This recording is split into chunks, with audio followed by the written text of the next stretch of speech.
36টা লোকের নাম নিয়ে এসেছি যারা ভারতের মাটি থেকে টাকা চুরি করে পালিয়েছে।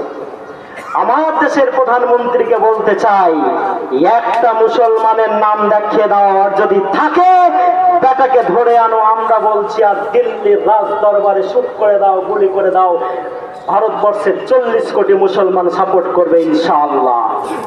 বিজয় মালিয়া নিয়ে পালিয়েছে 9,000 কোটি, আশিস জামপত নিয়ে পালিয়েছে 17,000 কোটি, কমলেশ পারেখ নিয়ে পালিয়েছে, বিনয় মিত্তাল নিয়ে পালিয়েছে, নীরব মোদী নিয়ে পালিয়েছে 14,000 কোটি, মেহুল চোকসি নিয়ে পালিয়েছে 6,000 কোটি, ললিত মোদী নিয়ে পালিয়েছে 7,000 কোটি, রিতেশ জৈন নিয়ে পালিয়েছে 387 কোটি, হিতেশ নরেন্দ্র ভাই প্যাটেল নিয়ে পালিয়েছে 8,100 কোটি টাকা। এদের ভিতরে একজন মুসলমান নয়। নারে তাকবীর। আমরা আমাদের দেশের প্রধানমন্ত্রীকে বলতে চাই, মোদিজি যদি মুসলমানদের সাপোর্ট অর্জন করতে চান, সবকে সাথ সবকা বিকাশ এবং সবকা বিশ্বাস অর্জন করতে চান, তো এই লিস্টের যে নামগুলো আছে এই বেটাগুলোকে ধরে আনুন আর দিল্লির রাজ দরবারে ফাঁসি দিয়ে দেন। ইনশাল্লাহ মুসলমানরা আপনাদের সাপোর্ট করবে না? করবে না? আমি তো করব, আপনারা করবেন?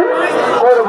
তা আপনি তো এগুলো বন্ধু পারবেন না, কারণ আপনার যে 56 ইঞ্চি का जो सीना है वो बेलून है, हवा निकल गया है।